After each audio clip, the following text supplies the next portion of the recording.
starts to quiver. Glasses rattle. Soon, walls shift and everything begins to collapse.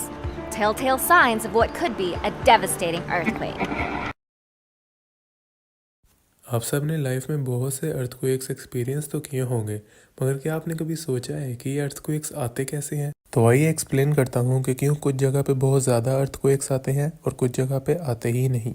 तो जैसे हमारी अर्थ continents में divided है, वैसे ही हमारी अर्थ कुछ टेक्टोनिक प्लेट्स में भी डिवाइडेड है, और जहाँ पे ये टेक्टोनिक प्लेट्स आपस में मिलती हैं वहाँ पे अर्थक्वेक्स आने के चांसेस बहुत ज़्यादा होते हैं। और इन्हीं टेक्टोनिक प्लेट्स की वजह से हमारे कॉन्टिनेंट्स भी कॉन्टिन्यूसली मूव करते रहते हैं, और आज से 18 करोड़ साल पहले ये सारे कॉन्टिनेंट्स आपस में जुड़े हुए थे।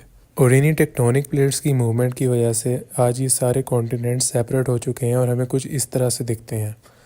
और आप इस मैप पे देख सकते हैं कि जो कंट्रीज़ इन टेक्टोनिक प्लेट्स के बॉर्डर्स पे आती हैं वो कंट्री सबसे ज़्यादा अर्थक्वेक्स को फेस करती हैं। और आप नोटिस कर सकते हैं कि जापान और नेपाल जैसे कंट्रीज़ इन बॉर्डर्स पर आते हैं और वहाँ पे बहुत ज़्यादा अर्थक्वेक्स आते हैं, और दूसरी तरफ ऑस्ट्रेलिया जैसे कंट्रीज़ जो इन बॉर्डर्स पर नहीं आते वहाँ पे बहुत रेयरली ही एक अर्थक्वेक देखने को मिलता है।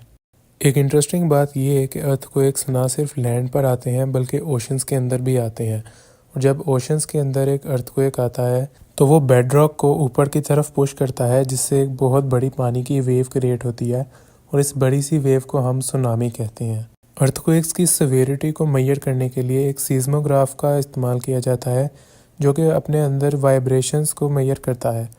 जब भी कोई ग्राउंड बहुत ज़्यादा मूव करती है तो ये सीस्मोग्राफ उन वाइब्रेशंस को कैप्चर करता है और फिर हमें रिक्टर स्केल्स के अंदर अपनी मेजरमेंट देता है। इस रिक्टर स्केल का मैग्नीट्यूड 0 से 9 के बीच में होता है।